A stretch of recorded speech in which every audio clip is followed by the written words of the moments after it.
Aapki ಅದಾಲತ್ನಲ್ಲಿ producer director Mahesh Bhat ಮೇಲೆ ಇರುವ ಆರೋಪ ಇವರು ಸೆಕ್ಯುಲರಿಸಂ ಹೆಸರಲ್ಲಿ ವ್ಯಾಪಾರ ಮಾಡ್ತಾರೆ ಅಂತ. ಭಟ್ ಸಾಬ್, ಇದು ಸರಿನಾ? ಏನಂದ್ರೆ ನೀವು ಒಂದು ಯಾವ ತರದ ಇಮೇಜ್ ಮಾಡ್ಕೊಳ್ಳೋದಕ್ಕೆ ಇಷ್ಟಪಡ್ತೀರಾ ಅಂದ್ರೆ ದೇಶದಲ್ಲಿ ನಿಮ್ಮನ್ನ ಮುಸಲ್ಮಾನರ ರಕ್ಷಕ ಅಂತ ಒಪ್ಕೊಳ್ಳಿ ಅಂತ. ಒಂದ್ ವೇಳೆ ಇದು ಸತ್ಯ ಆಗಿದ್ರೆ ಉದಾಹರಣೆಗೆ ಒಪ್ಕೊಳ್ಳೋಣ ಅಂತ ಅನ್ಕೊಳ್ಳಿ, ಆದ್ರೆ ಇದರಿಂದ ನನ್ಗೆ ಯಾವ ಕ್ಷೇತ್ರದಲ್ಲಿ ಲಾಭ ಆಗ್ತಿದೆ? ಯಾವ ಕುರ್ಚಿ ಮೇಲೆ ಕೂತು ನಾನು ಆಡಳಿತ ಮಾಡ್ತಿದ್ದೀನಿ? ಇದನ್ನೇ ನಾವು ತಿಳ್ಕೊಳ್ಳೋದಕ್ಕೆ ಇಷ್ಟಪಡ್ತೀವಿ. ಏನಂದ್ರೆ ಯಾವ ಕುರ್ಚಿಲಿ ಕುತ್ಕೋಬೇಕು. ಇಲ್ಲ ನೋಡಿ, ಪ್ರತಿ ಕೆಲ್ಸನೂ ವ್ಯಕ್ತಿ ಯಾವ್ದಾದ್ರೂ ಮೋಟಿಗೋಸ್ಕರ ಮಾಡ್ತಾನೆ. ನನಗೆ ಅನಿವಾರ್ಯತೆ ಇದೆ ಏನಂದ್ರೆ ನಾನು ಸೆಕ್ಯುಲರಿಸಂನ ಬಗ್ಗೆ ಮಾತಾಡ್ಬೇಕು ಅಂತ, ಯಾಕಂದ್ರೆ ನನ್ನ ಬಾಲ್ಯ ಒಂದು ಅನ್ಯಾಯದ ಜೊತೆ ಸೇರ್ಕೊಂಡಿದೆ.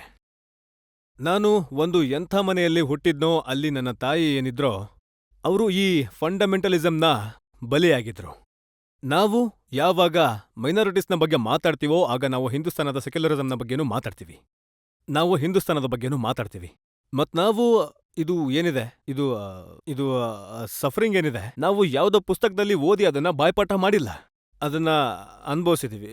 ನಾವು ಜೀವನ ಮಾಡಿದೀವಿ, ಮತ್ ನಾವೇನು ಜೀವನ ಮಾಡಿದೀವಿ, ನಾವು ಅದ್ರ ಬಗ್ಗೆನೇ ಮಾತಾಡ್ತಿದ್ದೀವಿ. ಭಟ್ ಸಾಬ್, ನೀವು ಹಿಂದೂಸ್ತಾನದ ಬಗ್ಗೆ ಮಾತಾಡ್ತೀರಾ, ಭಾರತದ ಬಗ್ಗೆ ಮಾತಾಡ್ತೀರಾ, ಆದ್ರೆ ನಿಮ್ಮ ಪ್ರೀತಿ ಏನಿದೆ ಅದನ್ನ ನೀವು ಪಾಕಿಸ್ತಾನಕ್ಕೆ ಹೋಗಿ ವ್ಯಕ್ತಪಡಿಸ್ತೀರಾ. ಪಾಕಿಸ್ತಾನ ಭಯ್ಯ ಒಂದು ಸೌತ್ ಏಷ್ಯನ್ ಕಂಟ್ರಿ ಆಗಿದೆ. ನಮ್ಮ ಹಿರಿಯರು ಯಾರಿದ್ರೋ ಅವ್ರ ಹೆಸರು ಮೋಹನ್ ದಾಸ್ ಕರಮ್ಚಂದ್ ಗಾಂಧಿ. ಅವರು ಹೇಳ್ತಿದ್ರು 6 ತಿಂಗಳು ಹೋಗಿ ಪಾಕಿಸ್ತಾನದಲ್ಲಿ ಇರಬೇಕು ಅಂತ ಇಷ್ಟಪಡ್ತೀನಿ. ವಿಭಜನೆ ಆಯ್ತಲ್ಲ ಆಗ. ಪಾಕಿಸ್ತಾನದಲ್ಲಿ ಇವತ್ತಿಗೂ ನನ್ನ ತಾಯಿ ಇದ್ದಾರೆ. ನನ್ನ ತಾಯಿ ತೀರ್ಕೊಂಡ ನಂತರ ನನಗೆ ಒಬ್ಬ ತಾಯಿ ಸಿಕ್ಕಿದ್ದಾರೆ. ಈ ಹಮೀದ್ ಹರೂನ್ ಯಾರು ದೌನ್ನ ಸಿಇಒ ಆಗಿದ್ದಾರೆ, ಅವರ ತಾಯಿ. ಅವರು ನನ್ನನ್ನ ತಮ್ಮ ಮಗ ಅನ್ಕೊಂಡಿದ್ದಾರೆ. ಯಾವಾಗ ನನ್ನ ಮೇಲೆ ಗುಂಡು ಹಾರಿಸ್ಲಾಯ್ತೋ ಅಲ್ಲಿಂದ ಅವರು ಫೋನ್ ಮಾಡಿ ಅಲ್ಲಿ ಪ್ರಾರ್ಥನೆ ಮಾಡ್ತಾರೆ ನನಗೋಸ್ಕರ.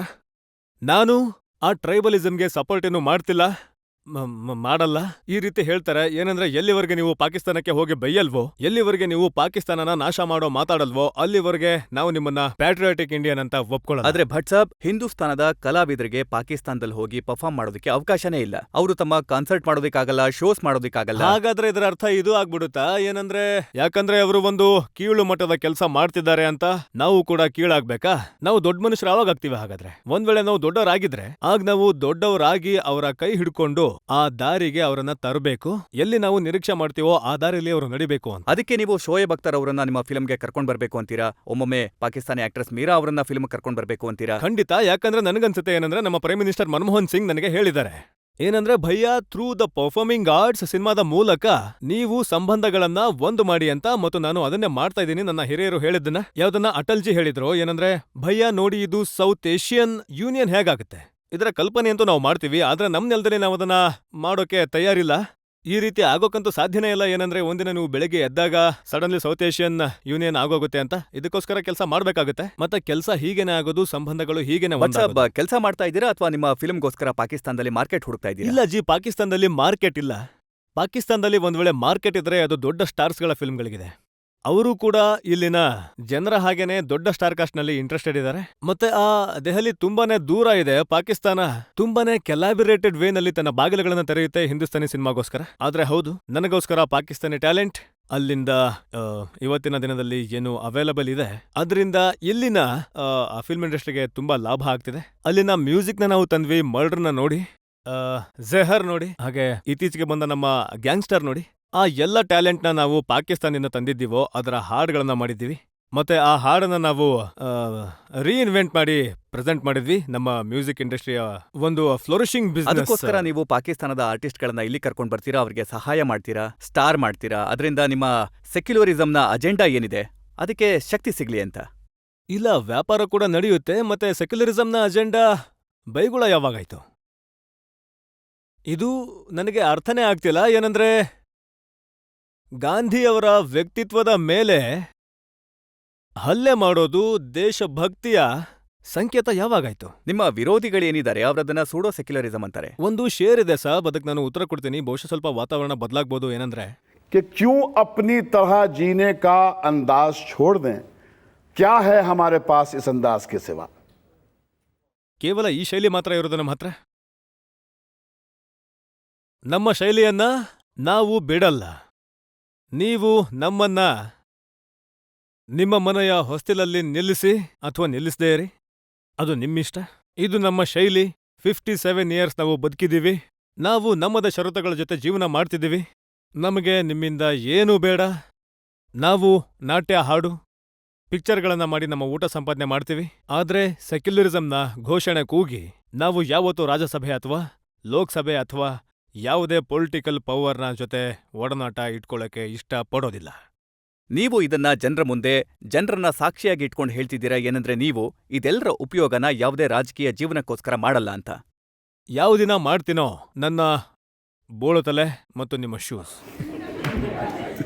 ನಮ್ಮ ಮನಸ್ಸಿಗೆ ನೋವಾಗುತ್ತೆ. ನೀವು ದೊಡ್ಡ ಡೈರೆಕ್ಟ್ರು, ಪ್ರೊಡ್ಯೂಸರ್ ಆಗಿದ್ರು ಕೂಡ ಒಂದು ಮೈನಾರಿಟಿ ಬಗ್ಗೆ ಮಾತಾಡ್ತೀರಾ. ಕೇವಲ ಒಂದ್ ಕಡೆ ಮಾತ್ರ ನೀವು ಮಾತಾಡ್ತೀರಾ ಮೈನಾರಿಟಿ ಬಗ್ಗೆ, ಇನ್ನೊಂದ್ ಕಡೆ ನೋಡೋದೇ ಇಲ್ಲ. ಕಾಶ್ಮೀರದಲ್ಲಿ ಕಾಶ್ಮೀರಿ ಪಂಡಿತರ ಜೊತೆ ಎಂತ ಕೆಟ್ಟ ಪರಿಸ್ಥಿತಿ ಆಗಿದೆ. ಅವರ ತಂಗಿರು, ಹೆಣ್ಮಕ್ಳು, ಸೊಸೆಂದ್ರು ಎಷ್ಟು ಕಷ್ಟ ಅನುಭವಿಸಿದ್ದಾರೆ, ಅದ್ರ ಬಗ್ಗೆ ನೀವು ಮಾತಾಡಲ್ಲ. ಅದೇ ರೀತಿ ಪಾಕಿಸ್ತಾನದಲ್ಲಿ ಒಬ್ಬ ವ್ಯಕ್ತಿ ಇದ್ದ, ಅವನ ಮೇಲೆ ಹಲ್ಲೆ ಆಗಿದೆ, ಅದ್ರ ಬಗ್ಗೆ ಮಾತಾಡೋದಿಲ್ಲ.